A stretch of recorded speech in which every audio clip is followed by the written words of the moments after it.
I'm Faith, and welcome to Face Take, where I talk about anything and everything that I find interesting. And welcome to my review of episode 912 of MST3K, The Screaming Skull. And please forgive my hoarse, allergy-ridden voice. This episode was suggested by both Jaden H on YouTube and Za on Discord. Though both of these suggestions came up so long ago, these may not even be their screen names anymore, and I greatly apologize for not getting most of my requested reviews out earlier. But I'm finally starting to crack down on some of them. Better late than never, I hope. Thanks to the special little intro you get if you buy your MST3K episodes off rifftracks.com, which I highly suggest. I learned from one Mr. Michael J. Nelson that this was the very last episode of Mystery Science that the Sci-Fi Channel reran 5 years after the show was cancelled, bringing the official sci-fi era to an end on January 31st, 2004.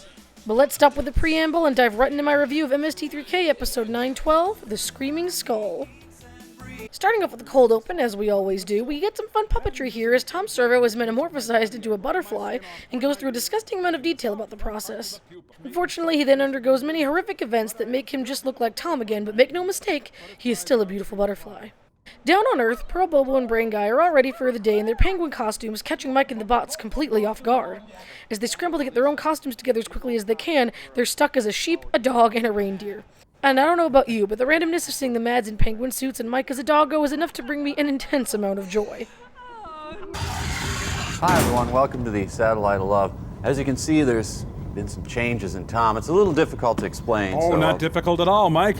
Acting on some ancient urge imprinted in my very genes, a few days ago I wriggled my way onto a twig and began squeezing a thin stream of liquid from my spinneret. The point is... I'm a butterfly, and a glorious one at that. Right, so the Tom Servo we've all known and loved... Oh, nothing but a larva, Mike, and it was a surprise to me, too. Hell, I didn't even know I had a spinneret until I began squeezing that thin stream of liquid, you know? Okay, enough with the thin stream. I whipped up a little nectar for you. Here you go. Oh, boy. Man. Oh. Hey, my proboscis doubles as a party favor. Hey, Servo, what happened to your... I'm still a beautiful butterfly, Mike. I've had a few unfortunate happenstances, such as my wings being torn off in an industrial accident. Alas, someone turned on the extruder while I was cleaning it, and my bottom two pairs of delicate butterfly legs were ripped from me. But I am still a beautiful butterfly, Mike, and butterflies are free to fly.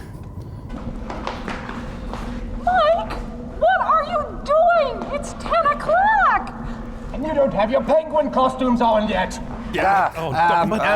Hey, it's not our fault. It's Mike's. Yeah, why didn't you tell us, Mike? In the name of all that is good and decent, gentlemen, put on your penguin costumes.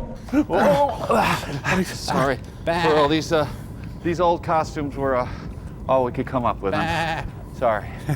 Oh, Nelson, you guys are total rubes. All we had to do was call 53 costume shops to find one that had 3 penguin costumes, reserve them 8 months in advance with a huge cash deposit, then pay the balance of $899 per costume to rent them for an hour, then put them on, then wait till you guys woke up and finished breakfast, then call you and make believe we had set an appointment up with you to wear penguin costumes, and then you fell for it! It was so simple!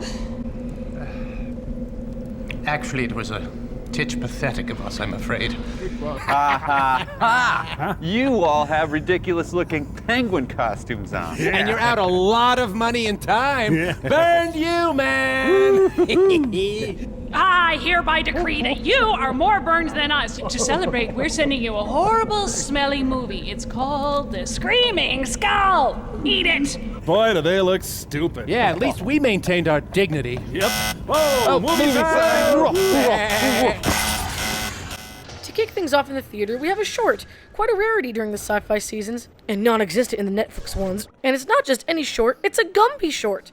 Gumby is a sentient piece of green plasticine who starred in 2 of his own television series and a movie between the years of 1957 and 1995.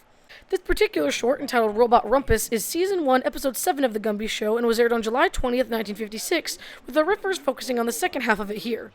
Despite missing the first half of the story, a narrator informs us that Gumby and his pal Pokey the Horse have gathered an army of robots to take care of Gumby's chores for him. But then they go haywire and start destroying the Gumby household instead of improving it. And of course, many hijinks and robot trauma ensue. Let me get that for you. Thank you. Robot rump? Oh, Right. I was hoping it'd be about robot rumps. Damn. May we both have a glass of milk? You certainly may. One of my classmates died in the kiln today, Mother. But remember to return the robots when you're through with them. Sure, Mother. Don't you worry your squishy little head about it. Hey, don't! That's Wallace and Gromit's yard. 16 ton, what do you get? Close-ups reveal the weakness of the whole premise. Yeah. Damn, I need more pig's blood. Mrs. Gumby is stacked. Gumby? Fire department. Oh, right away, dear. I'll use the company car.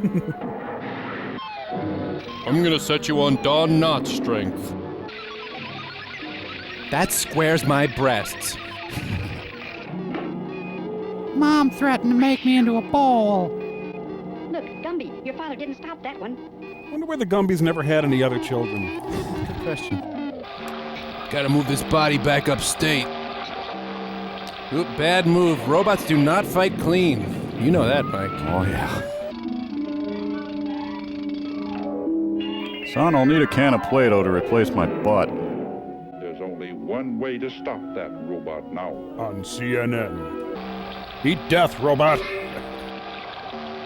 Go! Liquid metal. Hey, you can throw things through Dad. I'm gonna get an anvil. I bought this with the royalties from an earlier short. When did Gumby get a Class F license? My 7th day with no food or water. Please have mercy. Ah! They hung his head! Oh! Now I'm ready for years of powerful Adlerian therapy, Mike. Now that the fun, colorful short is over, it's time for a black and white film about death and unconfronted grief and depression. This episode gives us a nice bit of tonal whiplash here. The film itself even gives us a disclaimer that the shocking ending may be too much for certain audiences, possibly even killing them with its scariness. But for us who have lived to see 2020, I'm pretty sure we're safe.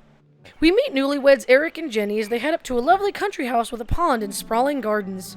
But not everything is as happy as it seems, since the house belonged to Eric's deceased first wife, Marion, who, according to the backstory he gives, died very, very soon after they were married, before they could even decorate the house to their liking. They soon have guests as their neighbors Reverend Snow and his wife stop by to help the couple settle in for the evening and make them dinner. Jenny finds that the house comes complete with a creepy and, we'll say, challenged gardener named Mickey, who is very close to Marion ever since they were children. Ouch. I hate it when people die. They make such a big deal out of it. I know. It's so... The Screaming Skull is a motion picture that reaches its climax in shocking horror. But we cut that. Its producers feel they must assure free burial services to anyone who dies of fright while seeing The Screaming Skull. Offer void in Utah, Florida, and Arizona. Taxes and acquisition fee not included. Must take delivery of dealer stock. Yep, when you think shocking horror, you think German Oompa band music. Oh, I canoe a canoe bowl one time. Thank you. Yes, shocking horror arrives in style in your 1953 Mercedes. Just need to adjust you. There you go. You're fine. Oh, look. Out of my way. It's rather forbidding now, I suppose. Empty like this. But it was usually this way. Coated with filth. Shortly after... I'll get the things out of storage tomorrow. They're all in town at the warehouse. So, best of luck with our marriage. Hope to see you again soon. I thought life had died out for me. And this confirms it. Here, have a stick, honey. Oh, that's where Mickey keeps his gardening things. Who's Mickey? The gardener. As previously implied. He's kept it up. Oh, he and Marion would spend hours on end working here in the gardens. And up in the greenhouse back there. What does Mickey do? You still love her, don't you? Hey, look, your second choice. Accept it. I wish there was some way to think. I love you, deceased wife. I mean, Jenny. Eric! I see Eric. Please stop by to meet your new wife. And you forgot your baby. Oh, Eric, this is so... He told me you were getting back today. And we thought we'd just drop by and bring you something for your dinner. Oh, nice. And it'll save you all the bother of shopping while you're trying to get settled. Ah, poor Mickey. He's so fine, he blows my mind. Poor Mickey. He keeps this place up like a shrine. My husband loves me mostly, though, right? Eric told me. This is Mickey. Mickey's a wide-awake nightmare. Well, For the first mid-movie host segment, Crow and Tom try to work out the issues they gain from watching the robot carnage in the Gumby short by building their own clay figure set, but end up breaking down halfway through with Mike desperate to console them. Welcome to the land of our two little clay figures, Bolus and Horseflop. Oh, what do they do? Well, mostly they gather lint, hair, and animal dander. But they share an impassioned hatred of robots. Yeah. Okay, I think I see where you're going with this, you guys. Good, you work the lumps, we'll do the voices. Oh, guys, come on, I know you're hurting. but let's Please, just Mike, just work the lumps. Okay, all right, fine. Okay, now, Mike, make the lumps smash the robots. Go ahead. Come on. Come on, Smash Crow, the robots. come on. Smash Don't put yourself through this. No, Mike, this is what happens in the real world. Horrid lumps of discharge destroy beautiful, innocent robots with impunity, laughing all the way. Mickey clearly wants Eric and Jenny out of the house as he beseeches a portrait of the late Marion to send them away. Meanwhile, the Reverend speaks with Jenny and Mrs. Snow with Eric, and we get some more tragedy-laden backstory. After Mrs. Snow mentions how it's good that Eric didn't marry someone like Marion and project his loss onto them, a totally normal thing to say to a newly married man just trying to move on with his life, Eric tells her that poor Jenny's parents died when she was young by drowning right in front of her, and now Jenny must be treated gently and not be reminded of horrible things that could trigger bad memories. A pretty thoughtful stance on mental health for the late 50s. The Reverend tells Jenny that Marion died by slipping in the rain, hitting her head on the pond's wall, and landing in the water. You know, kind of similar to the way Jenny's parents died in the water too. What a delightfully morbid coincidence. Oh, there he is. You know, have people wised up to hiring guys like this? Oh, come on, Mike. How is he any different than you? Really? All right, that's done.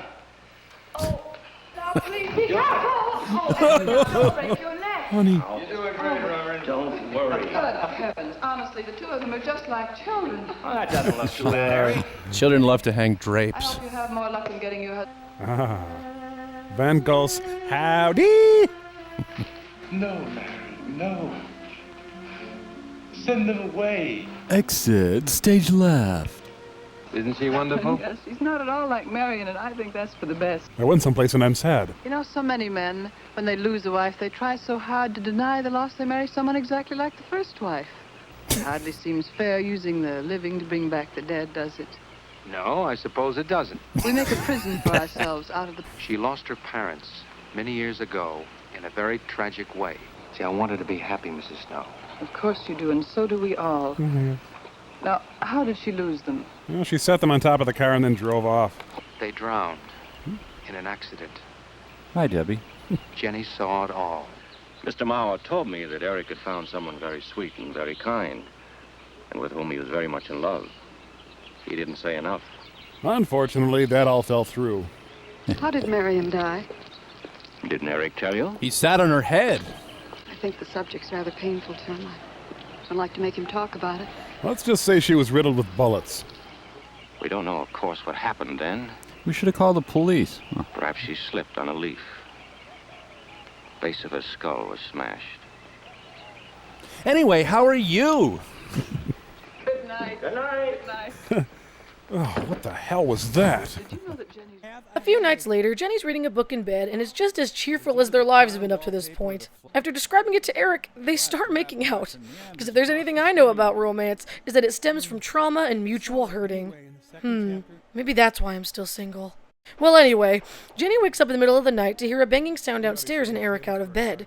She goes to check on it and finds an open window slamming where Eric startles her. Her anxieties come spilling out of her. Even Marion's portrait scares her since it reminds her of her dead mother.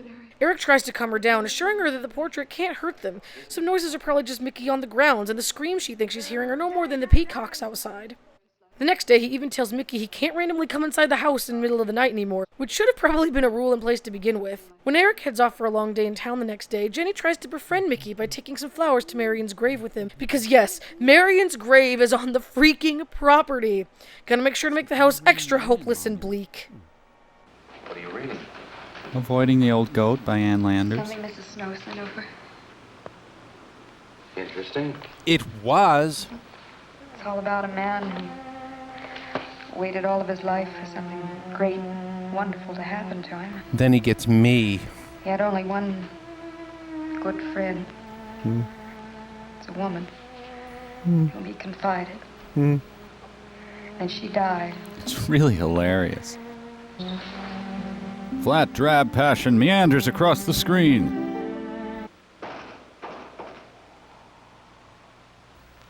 he's down there on the teeter-totter again. It's like they have 2 servings of tension that they're trying to stretch out for 7 people.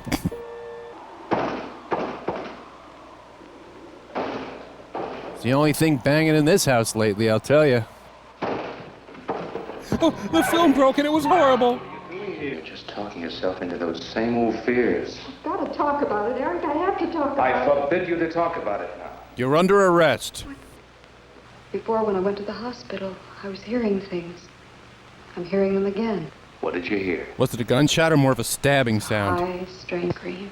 High fox cry? What does that sound like? Can I interest you in some defenestration? Okay, now my dead wife will scream. Listen to the difference. Are you sure you don't want to come in with me? Say no, say no, say no, say no. We're done without me. I love you. With a really deep passion, madly do I love you, dear. So cuddly and warm. When I was a little girl, I used to want to be a caterpillar. I wanted that too, and it worked out. I'd like to pick some of the nicest flowers and take them to her. Would you like that? I like mice. Boy, this is fun. Her favorite symbol, a pyramid balanced on oranges. She cries. Cries. In the night. Dead people don't cry, Mickey. I heard her. Observed her even.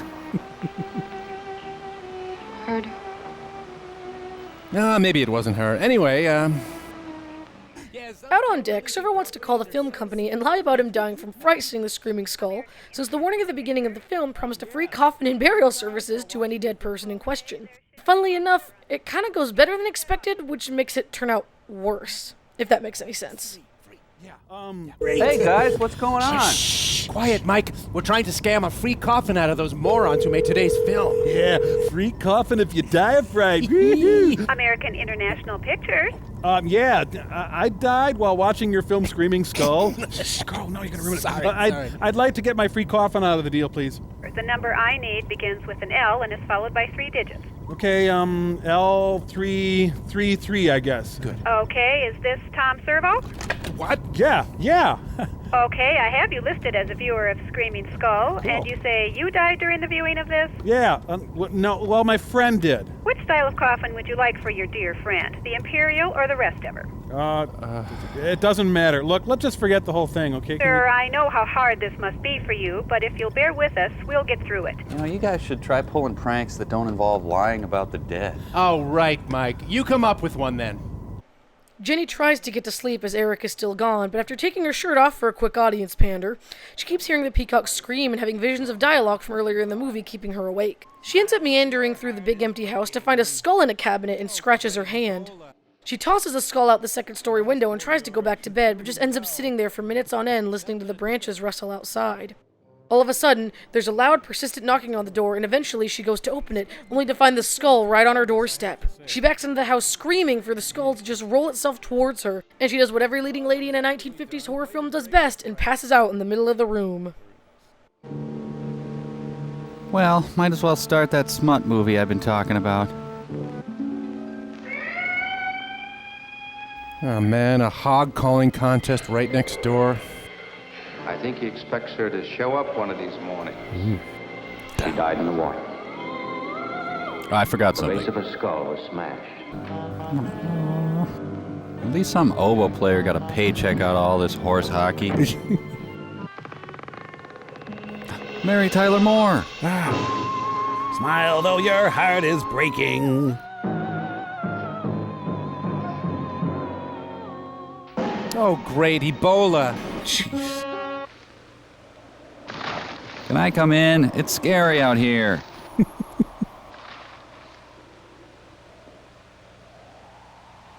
Can we help you, movie lady? Do you need a push or something? Alas, poor Yorick, she threw him well. Oh, why did my husband and I agree to sleep in different movies? So they put a tiny bit of movie in a box and then just filled the rest with a bunch of foam peanuts. Yeah. This, for example, this scene is a foam peanut. Maybe 2. Didn't expect the Cutco guy to come at 2 a.m. Eric? Martin Luther's nailing each thesis individually. Trick or treat for calcium. Oh, that was expertly done. Play the break just right. Jenny wakes up in bed with Eric, who found her when he got home and brought her back upstairs. Jenny talks out the rational reasoning behind all the things she saw and heard last night and realizes she must still be more sick than she thought. She tells Eric she wants him to call her old doctor from New York, and she plans to go back to the sanitarium where she'd been put when her parents died. Eric insists that he wants her to stay with him, and he loves her very much. And at this point, I just feel so bad for both of them. Jenny for her intense anxiety disorder, and Eric for wanting to comfort the woman he loves and let her know everything will be okay, but not being able to convince her. The next morning, Reverend Snow is talking things out with Jenny and showing her logic when she reveals something rather intense. She loved her father, but hated her mother so much she wished her dead. Why? Because her mother resented her for not being more like her. Clearly, Jenny has more issues than just anxiety to work on. Wishing people dead and having actually seen people die right in front of her? Girl needs some serious help, since apparently the last round of help sadly didn't take. Just lie back. That's right. Just lie back. Why are there scuffs all over my prize skull? Eric. I want you to call Dr. Ann tomorrow in New York. I don't get... I do. I want you to take me back. No, Jenny. Now, it may sound selfish. But I want everything for me. But don't you see, having... About what? I think it's Mickey. Where is he? Help. You see, he hated me from the first. Where's she? Marion was his friend, and when I married her, he thought I was... Now I'll enter your dimension. And now, because the Reverend Snow will be here in the morning. You are a lifesaver. I can't believe I ran out of holy water. Did you find anything, Eric? Nothing yet. Well, I'll slap the straitjacket on your wife. Now, Jenny, there's no reason for that. There's other skulls you can play with. Don't you see I agree?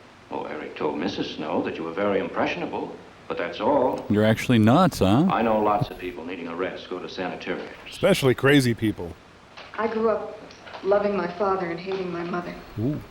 And I knew she resented that I was not more like her. I used to lie awake at night and wish she were dead. You know, the gospel speaks of losers like you. Well, that isn't very unusual. I understand many children go through such a period. I was no longer a child, Oh, well, it's hell for you then. and all I could see was the overturned boat on the top of the waves.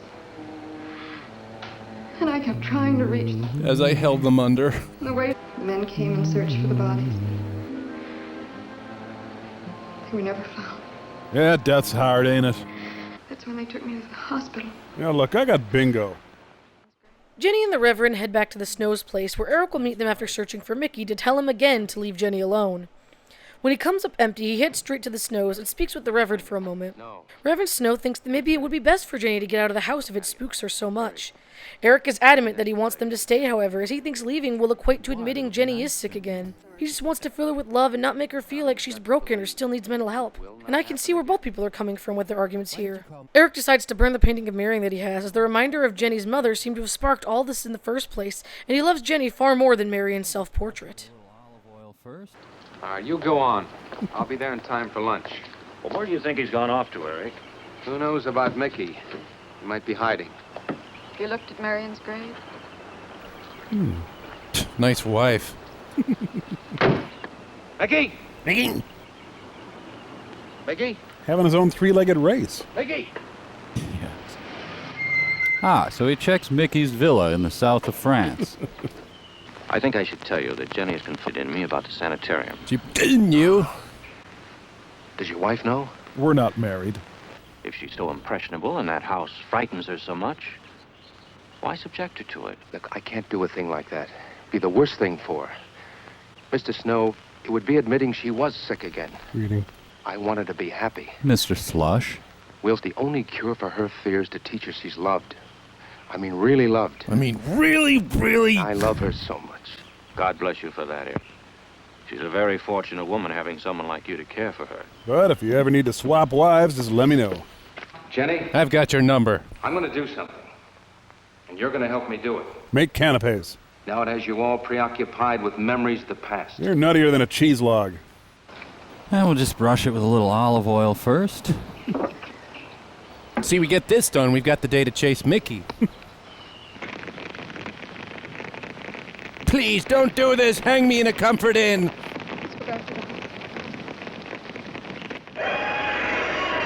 Oh, someone's radial saw went through a nail. It's only the peacocks. Yeah, they're machining some tools out back. We can't let those ashes stand overnight. And the brush in these hills are regular tinderbox. So I'm going pole vaulting is what I'm saying. You want to help me? Oh, I've been waiting for you to ask me to rake ashes with you.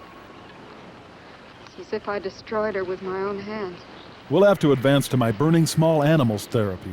She'll come back. Crow and Servo decide to prank Mike by having Crow look like a skull of himself and scream, you know, like the movie. But unfortunately, the bots are 0 for 2 on pranks today as Mike goes absolutely nuts with fright at Crow's skeletal self. Okay, you set? You got the plan down? Well, I think so. I'm a skull. Yep. I sit here and be a skull. Right. Yeah, I think I got it. Hey, Mike, what are you doing? Stop hitting me with those chips. Ow! Crow, look out! What is it? Mike, no! Mike, no! You're gonna kill him! What are you doing, Mike? Jeez. Oh, is he gone? Yeah, I think so. I think he might be out of it. Oh, no, for God's sake, Mike, no! What has he got? Sorry. Stop hitting me! Mike, no, Mike! Mike, no! It's Crow! It's Crow! Mike, stop! It's Crow! It's Crow! It's Crow! It's Crow! It's Crow! It's Crow! Crow screamed, get it? I screamed, Mike. It's Crow. It's all in fun. Good time? Just me screaming. And now listen. Back in the theater, the couple goes to spread out the ashes of the portrait when Jenny finds a skull buried in them. Eric tells her it isn't there, but she faints, leaving Eric alone to pick up the skull and hide it in the pond, proving he isn't the amazing mental health aware caring husband we thought he was, and he's just been gaslighting her this entire time. Eric and Jenny decide that he does need to take her back to the mental hospital and they'll never come back to this house, and Eric continues to lie to the Reverend. He also reveals that Jenny tried to kill herself the last time she went through these episodes, and with that, he drowns out the last little bit of light and hope I was still feeling today. That night, Jenny says that the Reverend Snow wonders if the skull could actually be real, since he's smarter than Eric thinks he is, and he'll be sending people to help look for it in the morning. Eric panics and searches for the skull, but he's unable to find it and chases Mickey down thinking he fished it out of the pond. He slaps Mickey around since this movie is trying to win the How to Make a Character Go from Likeable to the Most Despicable the Fastest award, and Mickey swears that Marion took the skull, even though it was really him. Mickey takes the skull to the Snows where they piece everything together and see who Eric truly is, and they head back to the country house to confront him. Therapy, counseling, bunch of hooey. This is a real way to mental health. My name's not Eric, ma'am. There's no skull there, darling. There is no skull there, Jenny. Is there a skull there? Nothing better than fresh roasted skull. I ain't sharing this with no one. The skull emits a steady stream of chlorine all day, keeping your swamp sanitary. It's gonna be all right. First year of marriage is always the most psychotic. Mrs. Snow's hens thought you might like some fresh eggs for your breakfast in the morning. They're hers. Hello, Eric. What is it, Eric? Her parents drowned in a tub full of eggs. I thought it would help her if we got rid of that portrait. You know the one. Yes. Dogs playing poker, yes. We burned it. Mr. Snow, there's something I've never told you. I've never told anybody. I married Heck Ramsey. When Jenny was put away in that hospital... I'd steal her Jell-O. I don't suppose you'll be coming back here again, Eric? No. Never. Meanwhile, inside the Reverend's head, a fire raged on. He said he thought the skull was real. He's going to bring some men in the morning to search the estate. Where? He's doing Juan Epstein. Everywhere. Who? I'll go upstairs and pack. I'll leave room for your body, honey. From now on, I'm going to keep my skull at easy store it. Mickey! Me. Mickey. Theme. Mickey's theme. Mickey's theme. Mickey's theme. Mickey's theme. Mickey's theme. Good.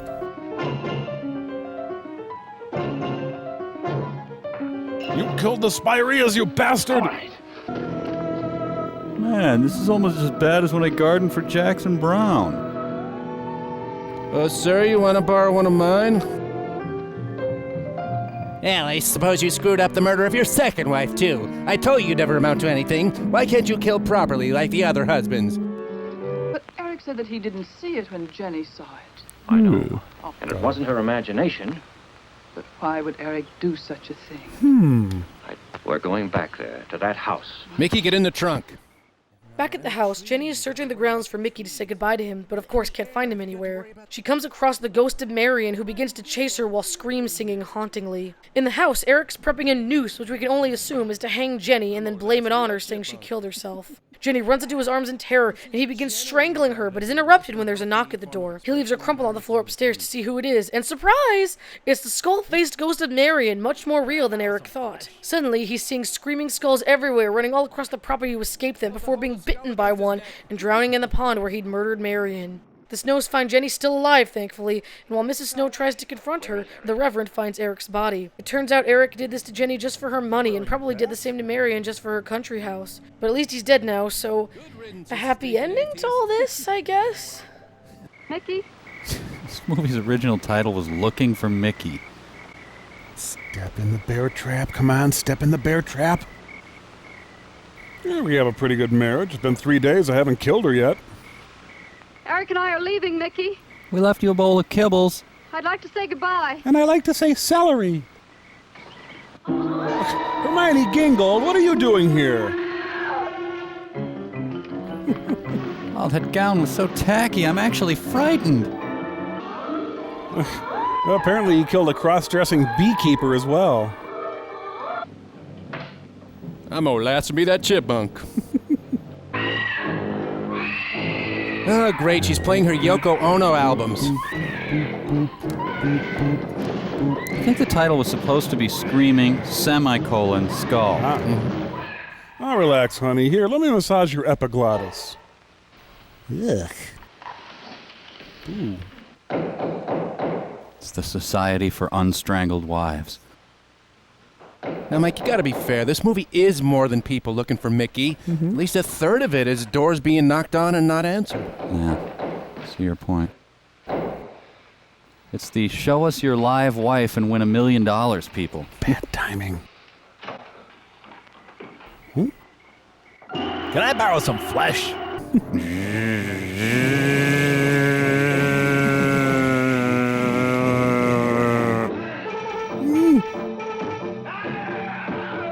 Everyone knows it's Slinked Skull. Ooh, attacked by a pack of skulls. That's tough. Yeah, there's one skull assigned to bite his nose and just bring him down. Party! Oh, I forgot to tell the skull that... never mind. He's being compelled to hold a skull against his neck. I'll just tell people that I accidentally strangled myself against the coffee table. And the moral of the story, never get close to anyone, ever. I don't know how to put this tent up. Jenny! What happened? Jenny, are you all right? You missed Evensong. Oh, Jenny.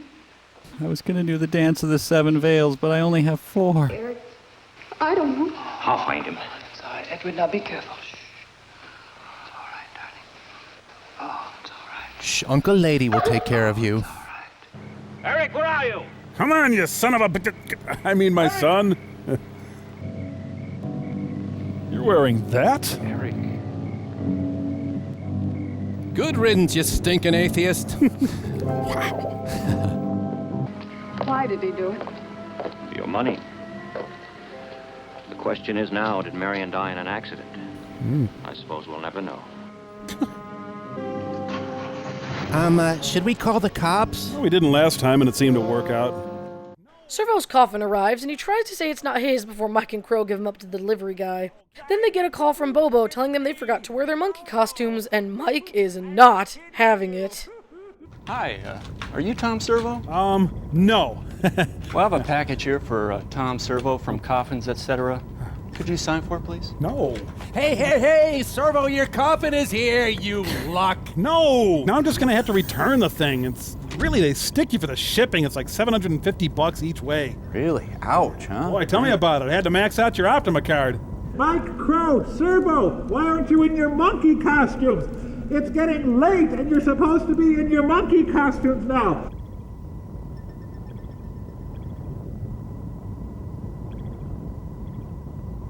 psych! It's me, Bobo! I'm kidding you! I really had you going there for a while. You thought I was an ape! I totally fried you losers!